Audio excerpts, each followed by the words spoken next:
11년 만에 남북 정상회담은 다음 달 27일 금요일에 열리게 됐습니다. 이제 한 달도 안 남았는데요. 그 시간 동안 남한과 북한을 비롯해 한반도 주변 나라들은 비핵화라는 큰 틀의 목표를 향해 치열한 수싸움을 벌이게 됐습니다. 김용현 동국대 북한학과 교수, 전현준 우석대 초빙 교수와 관련 이야기들 나눠보겠습니다. 두 분 안녕하십니까? 네, 안녕하십니까. 안녕하십니까. 김 교수님, 정말 이제 한 달도 채 안 남았는데 네네. 이게 3차 남북 정상회담이 아니라 2018 남북 그렇습니다. 정상회담으로 지금 공식적인 명칭이 되는 거죠. 아마 앞으로 2018 1차 정상회담일 가능성이 높습니다. 예. 2018 제1차 남북 정상회담. 그러니까 2018년도에 한두 차례 정상회담이 더 열릴 수도 있다.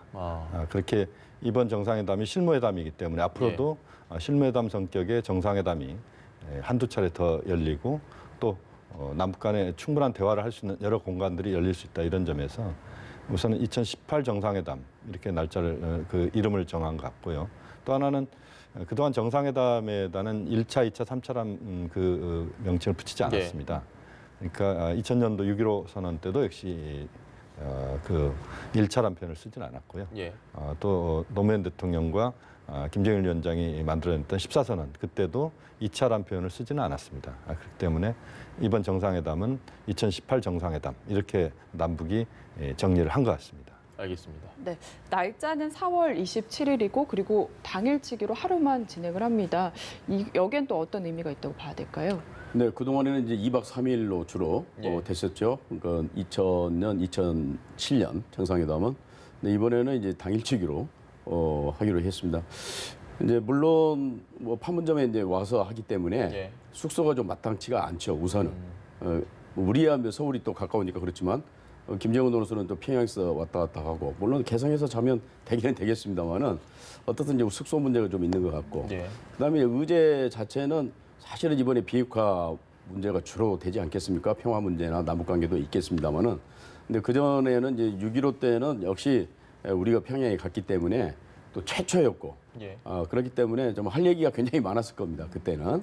그다음에 2차도 물론 평양에서 또 했기 때문에 사실 이제 숙소 문제 때문에 2박 3일이 필요했던 건데, 아시다시피 2007년 14선언은 굉장히 세부적이고 아주 잘게 쪼개서 다 그 의제를 이제 정해서 발표를 했었거든요. 또 그만큼 토의할 상황이 많았다는 건데, 이번에는 어떻든 이제 상대적으로 의제가 조금 단순화되지 않을까 그렇게 추측을 해봅니다. 그렇다고 한다면 거기서 뭐 많은 것을 논의할 필요가 있겠는가? 일단 대타협을 해서 한반도 비핵화를 선언을 하고, 이와 관련돼서 이제 구체적인 액션 플랜, 행동 계획은 어떻게 할 건가? 뭐 그런 정도로 하면 되지 않을까 싶거든요. 또 이제 사전에 실무 접촉을 통해서 충분히 의제에 대해서 논의를 할 것이기 때문에 많은 시간은 요하지 않을 것이다, 그렇게 생각을 합니다. 알겠습니다. 지금 문재인 대통령 집권 1년도 채 되지 않았습니다. 만으로. 그렇습니다. 이렇게 빨리 남북 정상이 만난다는 건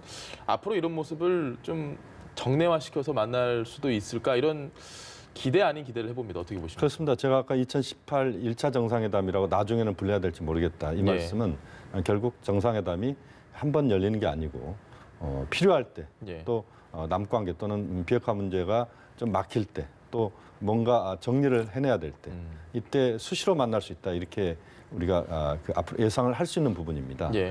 또 하나 지금 양 정상 간의 핫라인이 곧 구축이 됩니다. 지금 이제 어제 고위급 회담에서는 통신 관련된 그 실무회담 날짜를 잡지는 않았습니다. 그렇지만 조만간 그런 양 정상 간의 핫라인이 만들어진다는 것은 실제 정상회담을 당장 하지 않는다고 하더라도 정상회담에 비견되는 화상회담까지도 할 수도 있는, 이런 차원에서 본다면 그 정상회담에 이제 과거에 2000년 그다음에 2007년 그때 정상회담에 그런 화려한 모습이랄지, 또는 의전이 아주 중요하게 그 부각되는 그런 정상회담은 당분간은 좀 기대하기 어려울 수도 있겠다.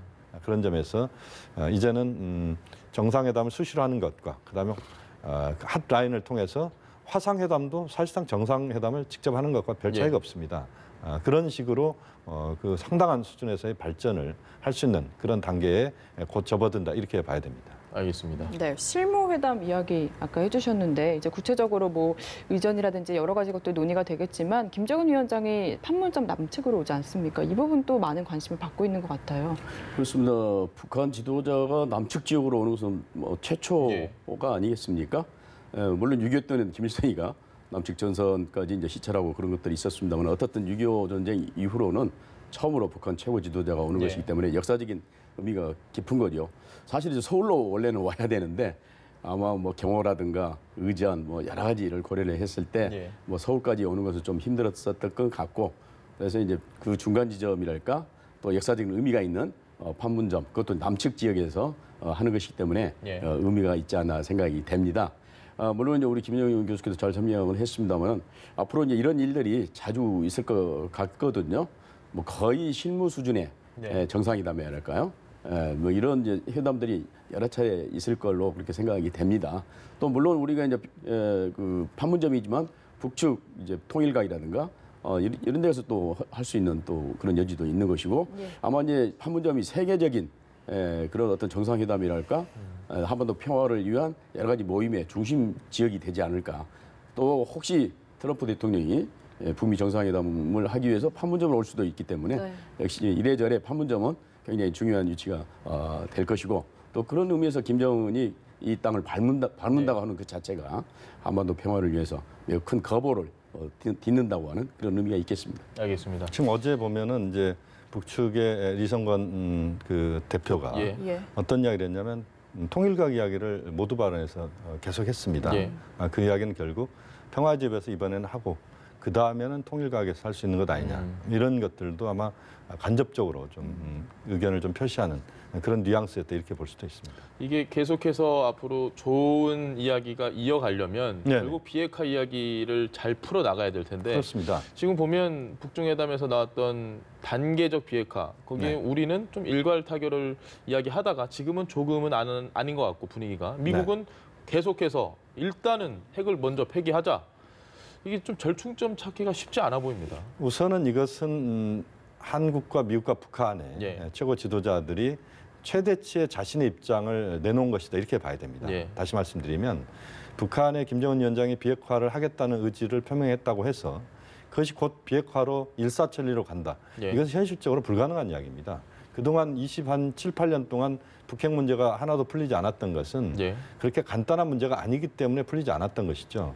그런데 하루아침에 북미 간의 신뢰도 없는 상태에서 북한이 다 먼저 자기 걸 내놓는다는 것은 그것은 현실적으로 불가능한 이야기다 이렇게 봐야 됩니다. 우리가 기대치는 그렇게 가질 수 있지만 예. 현실적으로는 그렇지 않다. 그렇게 보면 큰 틀에서는 추상적으로는 비핵화 의지를 명확하게 내보이면서도 예. 실제 진행 과정에서는 실천 과정에서는 단계적으로 접근할 수밖에 없다.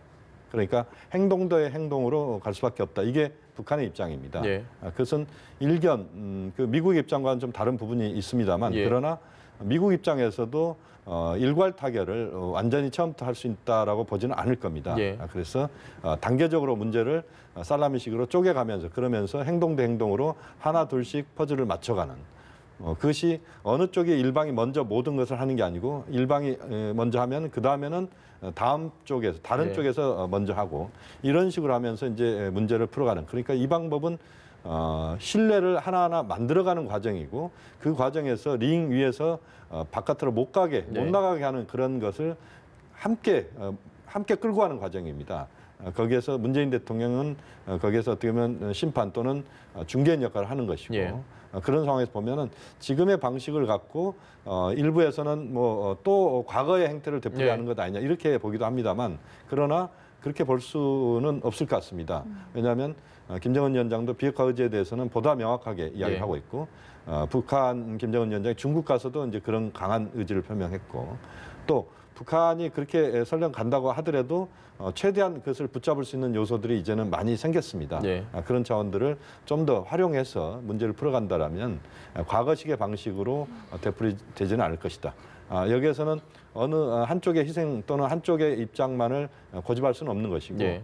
북미 또는 나아가서는 남북미중, 러시아, 일본까지 포함한 이들 국가들이 서로의 그런 이해관계나 이런 부분들을 좀 죽여가면서 전체를 좀 끌고 가는 네. 그런 과정에서 구동전의 자세도 매우 필요하다 이렇게 말씀드릴 수 있겠습니다.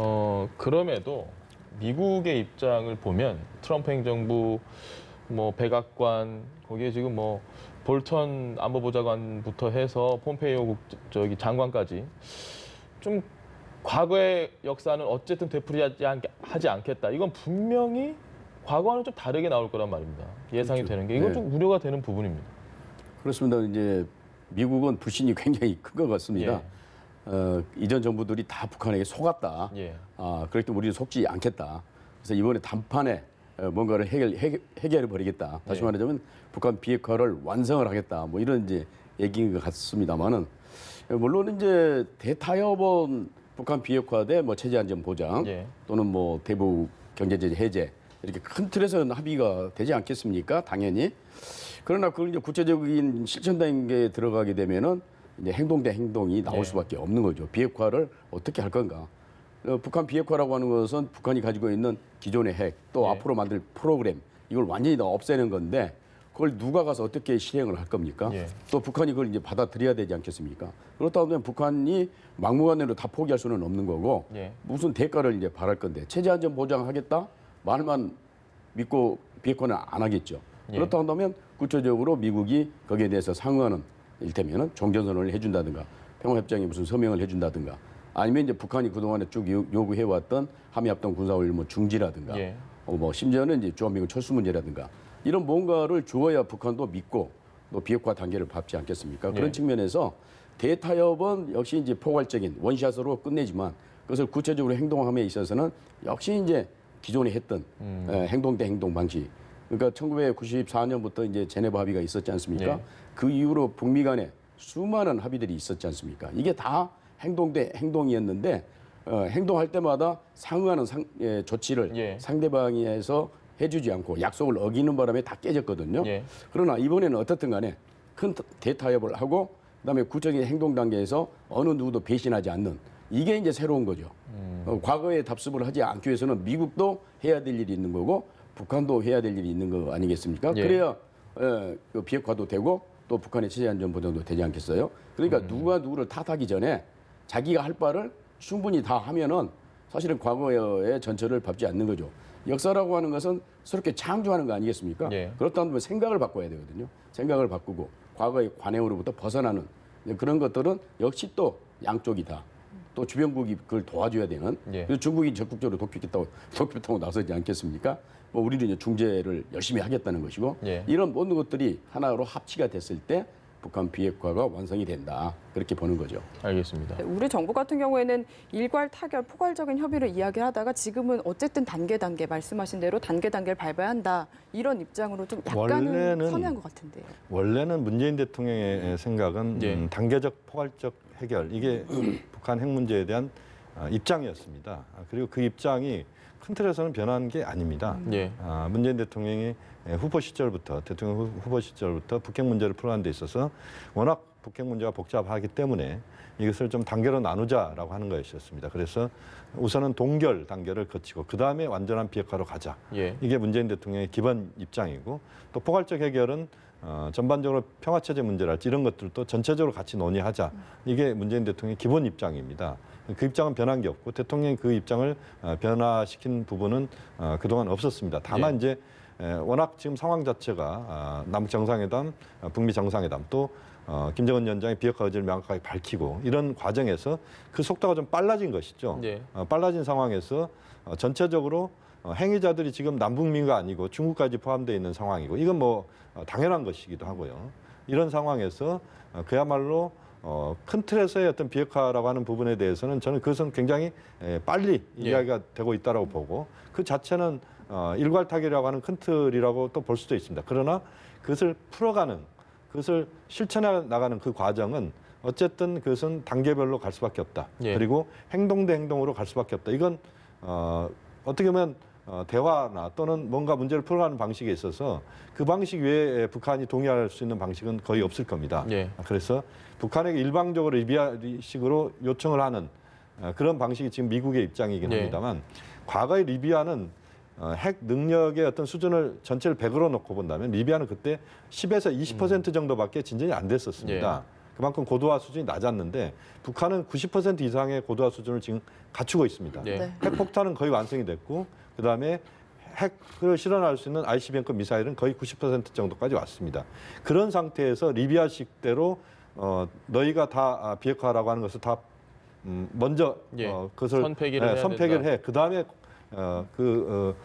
보상을 해줄게 또는 체제 안전 보장을 해줄게라고 하는 것은 사실상 북한에는 리비아하고는 전혀 다른 그 질적으로 다른 성격 때문에 북한이 거기에 동의할 가능성은 거의 없다. 그런 차원에서 본다면 현재로서는 현실적으로 문제를 풀어가는 방식들을 접근하는 것이 현재로서는 필요한 것이고 또 지금의 국면이 열려져 있는 상황에서 아까도 말씀드렸습니다만 링 밖으로 나가지 않게 만드는 것도 매우 중요한 것 같습니다. 그래서 처음 남북 정상회담 또는 첫 북미 정상회담 한 번에 모든 것들을 해결한다라고 하는 것은 제가 볼 때는 넌센스입니다. 좀 표현이 지나칠지 모르겠지만 이 문제는 상당한 그 남북 정상회담도 몇 차례, 북미 정상회담도 앞으로 더 해야 될 거라고 봅니다. 이제 그런 상황들을 정리해 나가면서 점진적으로 상당히 신중하게 접근하면서 가고 또 상황이 또 개선될 때는 또 빠른 속도로 가고 이런 것들을 좀 병행하는 뭐 그렇게 본다면 우리가 너무 지금 첫 술에 배부를 수도 없다는 문재인 대통령의 말씀은 여전히 유효하다 이렇게 봐야 될 것 같습니다. 알겠습니다. 지금 아까 이제 께서 질문한 내용이 이제 그런 것 같습니다. 그러니까 이게 선후 행동의 문제냐, 동시 행동의 문제냐는 거죠. 그러니까 미국은 선후 행동을 지금 강조하는 거 아닙니까? 선 핵 폐기, 그다음에 후 뭐 체제 안전 보장이든 뭐 체제 해제든 이렇게 가겠다는 거고, 북한은 무슨 소리냐? 동시 행동의 원칙을 지켜야 된다. 미국이 하나 주면 우리도 하나 주고, 그러니까 그것도 무슨 시간차를 두는 게 아니고 동시에 거의 동시에 미국이 발표하면 북한이 발표하는 이런 이제 문제이기 때문에 좀 충돌 가능성이 있다는 거고, 볼턴이라든가 이제 강경파들은 선후 행동을 지금 강조한다는 그런 말씀 아니겠습니까? 여기에서 중재가 필요한 것 같습니다. 말씀하신 대로 이제 뭐 모든 걸 한 큐에 그냥 원샷으로 끝낼 수는 없는 거고, 그렇지 않습니까? 이 복잡한 문제를. 그렇기 때문에 누군가는 중재를 정말 잘해서 양쪽이 오해하지 않도록 이 판을 깨지 않도록 하는 게 중요한 거고, 그건 우리 역할일 수도 있고 또 중국이 해야 될 일이기도 하겠습니다. 알겠습니다. 중국 얘기가 나와서 오늘 양재치 위원이 이제 문재인 대통령을 만나죠. 그렇습니다. 오후에. 그러면 뭐 물론 어떤 이야기를 했는지 우리가 듣는 것도 중요하지만 우리가 분명히 중국에 당부하는 걸 정확하게 전달을 해야 될 것 같습니다. 그렇습니다. 어떤 내용이 될까요? 지금 뭐 양재츠 정치국위원회 방안은 여러 가지 의미가 있습니다. 하나는 지난 18일, 21일 날 원래 오기로 돼 있는 게 29일로 늦어진 겁니다. 그 이야기는 뭐냐면 김정은 위원장의 방중이 16일 정도에 결정됐다 이렇게 보면 될 것 같습니다. 그러니까 16일 날 그 날짜 변경을 통보를 했거든요. 그렇게 보면 김정은 위원장의 방중은 15일이나 16일 정도에 급하게 결정됐다 이렇게 우선 봐야 될 것 같고, 또 다른 측면에서 두 가지를 봐야 됩니다. 하나는 양재츠 국무위원이 그렇게 늦게 한국에 온 것은 결국 북중 정상회담의 성과를 설명하는 그런 측면이 하나 있고, 또 하나는 우리 입장에서는 원래 목적은 양재츠 위원이 한국의 목소리를 듣고자 하는 것이었습니다. 그래서 남북 정상회담을 준비하는 과정에서의 비핵화 평화체제와 관련된 문제, 그다음에 북미 정상회담을 추진하는 데 있어서 우리가 북측과 나눴던 이야기 또는 우리 특사들이 워싱턴에 가서 트럼프 대통령과 나눴던 이야기들, 이런 것들을 이제 서로 전달하는, 주고받는 그런 공간으로서 어제 오늘이 지금 날짜가 선택됐다 이렇게 봐야 되고, 문재인 대통령께서 양재츠 국무위원 정치위원을 만나는 것 자체도 상당한 의미가 있다. 왜냐하면 어차피 중국은 평화체제 문제를 풀어가는 데 있어서도 중요한 행위주일 수밖에 없고, 비핵화 문제에 있어서도 중국을 빼놓고 갈 수가 없습니다. 원래 불가능한 이야기입니다. 그렇게 보면 중국이 갑자기 끼어들었다고 해서 이번 판 자체가 흔들린다 이렇게 볼 수 있는 게 아니고, 원래 중국은 들어오게 돼 있다는 것이고, 그것이 이제 계기가 이번 북중 정상회담을 통해서 들어온 것이죠. 그렇기 때문에 시간 문제였군요. 그렇습니다. 시간 문제였습니다. 그래서 곧 중국이 들어와서 이게 판이 깨진다라고 하는 그런 상황은 제가 볼 때는 너무 그 상황 자체를 과하게 해석하는 그렇습니다. 좀 과도하게 해석하는 것이고, 현재로서는 중국이 북한이 링 밖으로 나가지 못하게 하는 그런 지렛대 역할을 할 수도 있는 겁니다. 또 실제 할 수 있습니다. 부분적으로 할 수 있는 것이죠. 그러니까 중국의 역할이라고 하는 부분들을 우리가 적극적으로 한중 간의 공감대를 형성하는 것이 지금 무엇보다 중요하다. 예. 한일도 마찬가지입니다. 어떻게 보면 링 바깥에서 이 사람들이 방관자가 아니고 이들이 이 링을 계속 주시하고 있고 때로는 링에 들어와서 또 넘어지는 쪽을 또 이렇게 세우기도 하고 예. 이런 역할을 하는 겁니다. 그렇기 때문에 지금의 어떤 국면에서 중국, 러시아, 일본 특히 중국의 지금 우리와의 어떤 충분한 대화 이 부분은 매우 중요하고 오늘 양재치 정치위원이 문 대통령을 만나서 그런 네. 이야기를 하는 것도 저는 굉장히 의미 있는 그런 시간이다 이렇게 볼 수 있겠습니다. 알겠습니다. 북한이 링 밖으로 나가지 않는데 사실 중국이 말씀하신 대로 가장 중요하기 때문에 특히 미국 쪽에서는 좀 대북 제재에 좀 약간 균열이 생기지 않을까 좀 우려하는 목소리도 있는 것 같은데요. 이에 대한 우려는 어떻게 봐야 될까요? 예, 뭐 중국도 소위 이제 국제사회 일원이고 예. 또 이제 슈퍼파워 아니겠습니까? 그렇기 때문에 거기에서 뭐 일탈한다든가 그럴 가능성은 거의 없다고 예. 봅니다.